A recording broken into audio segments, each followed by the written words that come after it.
everyone. Welcome back. Oh no. There we go. Hello everyone and welcome back to the Story Nook. Go ahead, grab your tea, your hot cocoa, your coffee, whatever it is you want to drink. And we're going to dive into some tales from tech support. So let's go ahead. I've got 4 stories. I believe all of them, all but one, are from Tales from Tech Support. The other is from Tales of the Front Desk. And we're going to go ahead and read these. So yeah. This first story comes from user UV Light. I am not IT, but I can still attempt to fix things. I have seen several "Is this power on?" and "Do not believe the user until you verify" tales here, but never experiences these myself until now. I have a specialist printer in a booth that is connected to a dedicated PC. All cables run behind the screen in a covered panel under the desk to an enclosed box or into a box embedded into the desk. My coworker was confused as the screen was not detecting HDMI 1. He was fiddling HDMI 2 in the desk box and trying to plug it back into the screen, crafting a loop. First thing I ask, is the computer turned on? He said, yes, it is on. At this, I go under the desk to open the box, as I will need to fill the cables are firmly in. What do I see? There is no power light on the tower. I press the power button and turn the machine on while telling my coworker, get out from under the desk and switch the source to the now active HDMI 1. The Dell splash screen and progress bar is showing, and my coworker is face-palming and calling himself an idiot. I can now add this to my unofficial office rules. I am not a tech support or IT, but for my team, I am the IT king, as I can excel enough to do conditional formatting, create shortcuts to specific web pages, and know enough to do a ping test before calling the real experts when the internet goes down.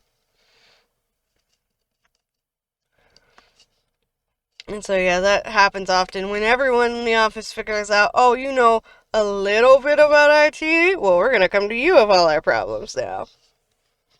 Our next story is from the same user, and it's a continuation. It's a part 2. He did it again, but differently. The printer was giving an error none of us have seen before. He even rang the supplier to ask them for help. Apparently, they do not know that the error code meant. He asked me to look at it. The error was about connectivity.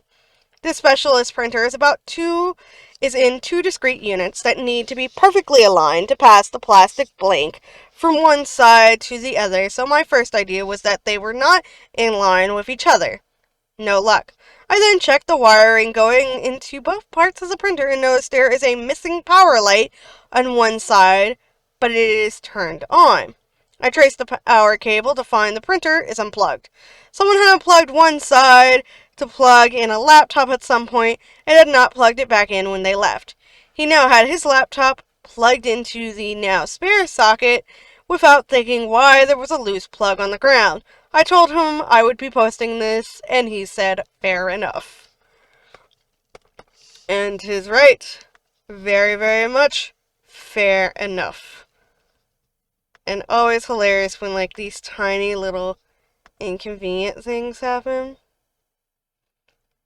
Our next story is by user Obadiah Mafrik, called Counterproductive Pseudoscience. Head of HR contacts us saying her laptop keeps shutting down for no reason. Frequently, right in the middle of her doing things. I go to her office and sit down, start typing away, moving the mouse around, wiggling the laptop, unplugging it and plugging it back in, but whatever I do, it just keeps going. I tell her, let me know if it happens again. I'll be waiting right down the hall. As soon as I sit down, she calls me to say it shut down again. I find a time when I can take it to my cube for a while and fire up every application I can, all at once, load up large files, run load tests for an hour or so, still just fine. I take it back to her office and swap out the power adapter and dock. As soon as I get back to my cube, she contacts me and says it shut down again. I'm at a loss. I figure I'll try swapping her hard drive into another laptop tomorrow. That night, I'm lying in bed. I don't know why it came to my mind, but it suddenly struck me that these laptops use a magnet in the lid to detect when the lid is shut and trigger the system to sleep. I wonder, the next day, guess what? I go to her office and she's wearing a beady bracelet. I ask her if those are magnets. Yes, it's for their magical healing properties. I have her rest her wrist on the laptops. It goes to sleep. I explain that she has to not wear her magic bracelets while using the computer. Isn't that just the thing? She's just like, it's magic. It's good for me. And poor poor OP is just like, oh my god, so this is what's happening. It's hopefully, like, she understands after a quick explanation that, hey, the magnets put the laptop to sleep. Our next story is from Tales from the Front Desk. And it's posted by user Remarkable Panda 952. And this story is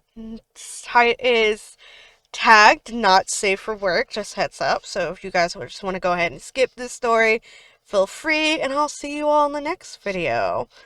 But before we start, if there's any other kinds of stories you want me to read, go ahead and leave comments about that in the comment section below. Our title is Hotel Wedding That Didn't Last the Day. 20 plus years ago. Having a large number of meeting/convention rooms, we fairly regularly had weddings held at our hotel. Most were just the normal drama, drunk guests, and noise complaints. The first wedding I experienced at the hotel, I wasn't even a full week into the job and was also the one that I think takes the wedding drama award. This wedding had multiple sales managers handling things for it, which was unusual. I didn't recognize the names associated with the wedding, and it's not like our area didn't have a wide variety of beautiful wedding venues, particularly with what they were spending. Oh, my husband's here. We'll end it here. I'll read the story later. Bye-bye.